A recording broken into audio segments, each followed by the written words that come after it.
실무 이론 평가 1번 문제입니다. 다음 중 차대리의 답변에서 알 수 있는 거래 분석으로 옳은 거 고르라고 했습니다. 네, 차대리 씨 봐야 되겠네요. 자, 일단 김 부장 씨 보시면 주식회사 공인의 받을 어음 결제는 어떻게 되었습니까? 받을 어음? 각서를 받았나 보죠. 그 결제 어떻게 됐습니까? 주식회사 공인의 받을 어음이 만기 결제됐대요. 국민은행 당좌예금 계좌에 입금되었다. 자, 만기가 돼가지고 우리 회사 통장에 입금이 된 것이죠. 자, 일단 통장에 입금이 됐습니다. 자산의 증가는 왼쪽 차변이 되겠죠? 네, 당좌예금 통장에 입금됐다고 합니다. 왼쪽 차변에 당좌예금 이렇게 장부 기록할 수 있어야 되겠죠. 자, 그리고 각서가 이제 사라지죠. 각서가 사라지고요. 받을 권리가 사라집니다. 받았잖아요. 그렇죠? 받을 권리가 사라집니다. 자산의 감소는 오른쪽 대변에, 채권의 감소는 오른쪽 대변해 가지고 받을 어음 해 가지고 이렇게 장부 기록할 수 있으면 되겠죠. 따라서 정답은 3번이 될 것입니다. 실무 이론 평가 2번 문제입니다. 다음 중 손익계산서에 대한 내용으로 설명으로 옳지 않은 거 고르라고 했습니다. 자, 1번 보기 보시면 손익계산서는 재무 상태를 나타낼 뿐만 아니라 아니죠. 재무 상태를 나타내 주는 것은 재무 상태표에 있겠죠. 그렇죠? 네, 기업의 미래 현금 흐름과 수익 창출 능력 등 예측에 유용한 정보를 제공한다. 여기서 틀린 표현은 재무 상태를 나타내 줄 뿐만 아니라 요 내용이 틀렸죠. 그렇죠? 네, 미래의 현금 흐름은 알 수 있죠. 예를 들어서 손익계산서에 매출액이 얼마이고 매출 원가가 얼마고 이번에 판매비와 관리비가 얼마고 그럼 내년도에도 이 정도와 비슷한 수준의 매출액을 나타내지 않을까? 미래 현금 흐름을 알 수는 있겠죠. 네, 수익 창출 능력 등 이런 것들은 예측이 가능하지만 재무 상태는 재무 상태표 쪽에 있겠죠. 그렇죠? 네, 그래서 1번이 틀렸습니다. 자, 2번 보기 보시면 수익과 비용은 그것이 발생한 기간에 정당하게 배분되도록 처리한다. 이게 발생주의죠. 그렇죠? 발생한 기간에 기재해야 된다. 그래서 결산분계라는 것도 했었습니다. 2번 보기는 맞는 표현이 되겠고 3번 보기 보시면 손익계산서 등식을 나와 있는데 아이 뭐야 수익에서 번거에서 쓴 거 비용을 빼주면 이익이 나온다. 네, 요 내용 맞는 표현이 되겠죠. 4번 보기 보시면 각각 총액으로 보고하는 것이 원칙이다. 네, 그렇죠. 네, 순액 금지였습니다. 상계에서 표시하지 않는다. 퉁쳐서 표시하지 않고요. 다 보여달라는 거죠. 내가 얼마 벌었고 내가 얼마 썼으니까 이만큼 남겼다. 다 보여달라는 겁니다. 네, 총액으로 보고하는 게 맞습니다. 이론 평가 3번 문제입니다. 매출 채권으로 계상되는 금액은 얼마인가? 매출 채권은 두 가지가 있죠. 네, 외상 매출금하고 받을 어음이 있겠죠. 외상 매출금, 받을 어음에 대해서 이렇게 금액을 계산하라고 했습니다. 자, 네모 박스 보시면 주식회사 항공은 상품 3,000개를 개당 1,000원에 판매했다. 네, 장부 기록해 보면 이렇게 되겠죠. 네, 수익의 발생은 오른쪽 대변이고요. 상품 매출 3,000개 곱하기 1,000원 해주시면 300만 원이 되겠습니다. 300만 원 팔았고요. 네, 그 금액 중 뭘로 받았냐? 판매 대금 중 100만 원은 외상으로 했대요. 외상으로 판매했으니까 단어 이름 외상 매출금이 되겠네요. 그리고 수표를 받았다. 수표를 받으면 현금이 되겠죠. 현금 140만 원 이렇게 될 것이고 나머지 금액은 어음으로 받았다. 어음을 받았다. 각서를 받았다. 받을 어음이라는 단어를 이렇게 장부 기록할 수 있겠고요. 매출 채권은 받을 어음하고 외상 매출금을 합친 금액이 되겠죠. 받아야 될 돈 얘기하는 거죠. 네, 정답은 2번 160만 원이 될 것입니다. 이론 평가 4번 문제입니다. 도매업을 영위하는 주식회사 항공의 가와 나에 해당되는 개정 과목 단어로 옳은 것은 자, 가 같은 경우에는요, 명함 제작을 했대요. 자, 명함을 제작했다, 인쇄를 한 것이죠. 네, 도서인쇄비라는 단어 쓰시면 되겠네요. 책 구매한 것뿐만 아니라 네, 인쇄에 대한 지출, 명함을 인쇄하는 거죠. 네, 인쇄에 대한 지출, 도서인쇄비라는 개정 과목을 쓰셔야 되겠고요. 나, 거래처에 축하, 선물을 했대요. 거래처를 위해서 썼다, 업무 추진비, 접대비라고 알고 계시면 되겠죠. 네, 따라서 정답은 2번이 될 것입니다. 실무이론 평가 5번 문제입니다. 다음 자료를 토대로 주식회사 항공이 보유하고 있는 매도 가능 증권, 매도 가능 증권 물어봤어요.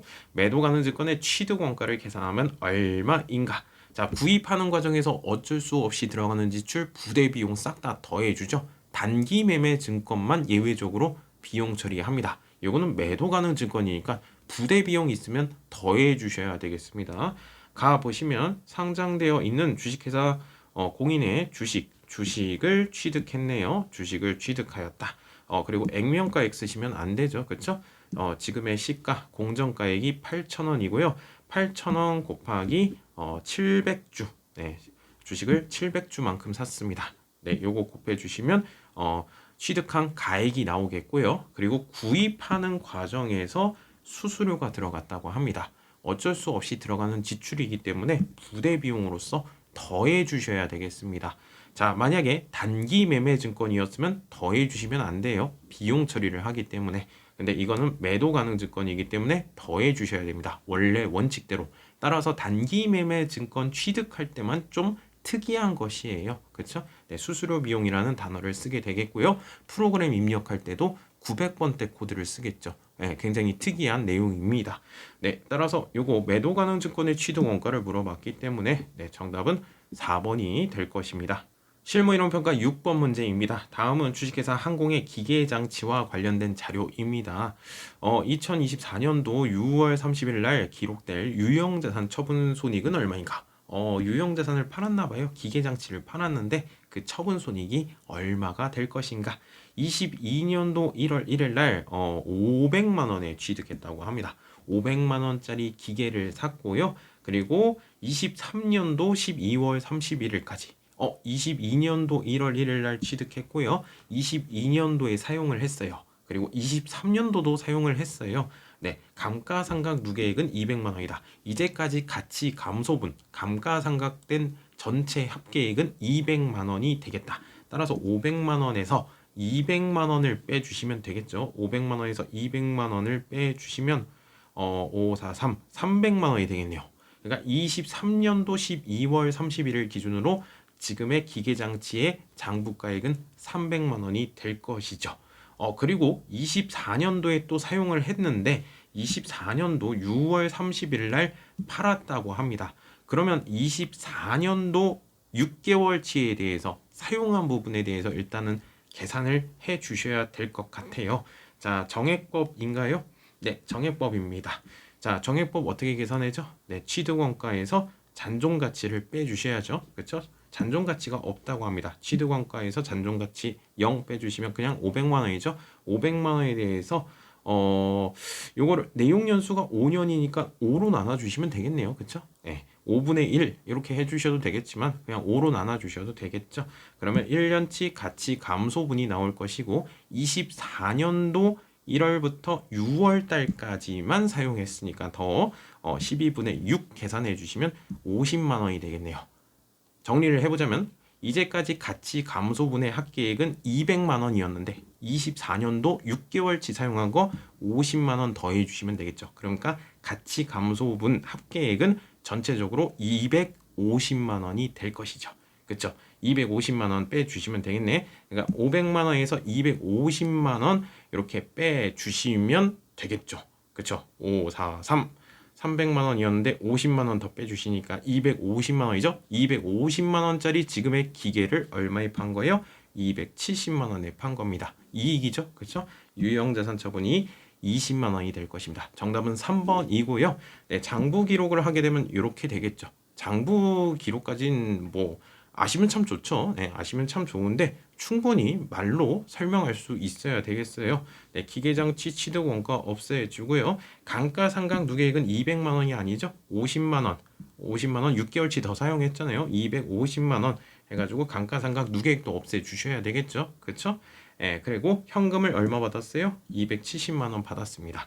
따라서 유형자산 처분 이익은 20만 원이 될 것입니다. 정답은 3번이 될 것입니다. 실무이론평가 7번 문제입니다. 비유동자산 중에서 감가상각 대상 자산이 아닌 것은 감가상각 가치가 감소되는 현상을 감가라고 했었죠. 감가상각 대상 자산이 아닌 것은 일단 토지하고 건설 중인 자산은 감가를 할 수가 없다. 네, 알고 계시죠? 네, 그래서 정답은 1번이고요.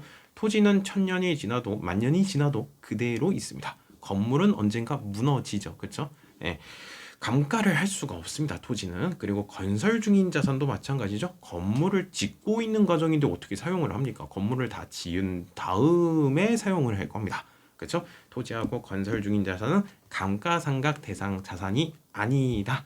그리고 건물, 구축물, 기계장치는 사용하면서 가치가 줄어들겠죠. 건물은 언젠가 무너질 것이고 기계도 언젠가 망가질 것이고 구축물, 창고 같은 것도 언젠가는 없어지게 될 거예요. 요거는 감가상각을 할 수가 있습니다. 따라서 정답은 1번이 되겠습니다. 실무이론평가 8번 문제입니다. 부가가치세법상 사업자 등록에 대해서 잘못 설명하고 있는 사람을 고르라고 합니다. 혜원씨 보도록 하겠습니다. 국가나 지방자치단체는 부가가치세법상 사업자에 해당되죠. 그쵸?